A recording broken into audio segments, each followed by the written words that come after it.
Hello everyone, my name is Darkmoon Doll, and every Tuesday I do this show called Art Talk. Art Talk is a show where I share with you the art that I create and why I create the art that I create, and people send in questions, specific questions on certain art projects that they're puzzled about. So today I'm going to share with you a viewer subscriber's question about paper mache. So this person was wondering, how do they use paper mache on plastic surfaces? This is a recycled canister that had dates in it. But anyway, what I like to do is I like to rough it up with sandpaper. The sandpaper I have right now is in that fine grit, but you just rub it a little bit with some very, gritty sandpaper.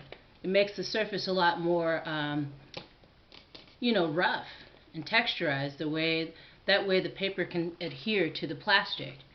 I don't always do that. Now, if you're putting the paper mache on really thickly and it's wet, it's going to take a long time to dry. If you put it on one layer at a time, then it'll dry a lot more effectively. For instance, I'll show you, demonstrate. I just use regular ads from the newspaper. A newspaper that come in the mail, like sale ads.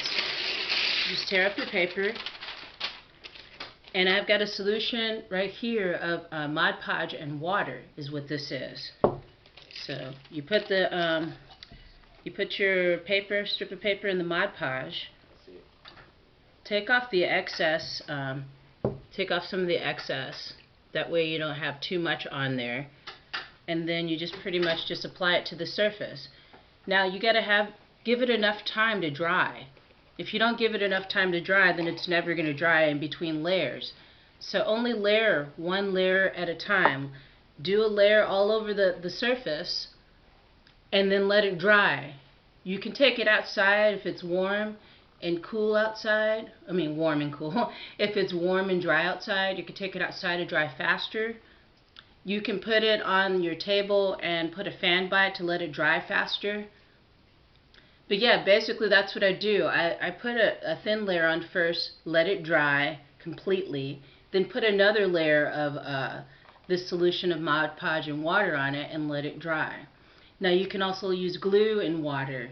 Some people use flour and water. It's a whole different combination of things you can use for paper mache. So let me show you quickly what I did recently.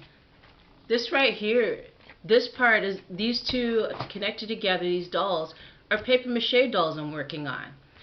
This one on the right here is made from an old Mod Podge bottle, huge gallon bottle. It's plastic. And basically what I did is the same thing I did with this container here. You make it in layers. Paper mache can take a long time, but the finished result is amazing. So that's what I want to share with you guys today. If you're interested in learning more about paper mache, you can email me at blacknails31@yahoo.com. You could go to my previous videos where I talk about my paper mache projects, and you can also go to my blog, which is www.trinaartist.blogspot.com. So yeah, that's paper mache on plastic surface. This isn't a plastic surface here, this is a glass surface on this one, but this one is completely plastic for the body. So I hope that helped you out a lot. Thank everybody for coming by to watch this mini Art Talk show. Thank you for, curtain fell down. Thank you for subscribing, everybody who has subscribed. Thank you for liking these videos. Thank you for sharing them with your friends and family. And please feel free to subscribe so you can see the next projects I have coming up. Alrighty guys, take care. Peace.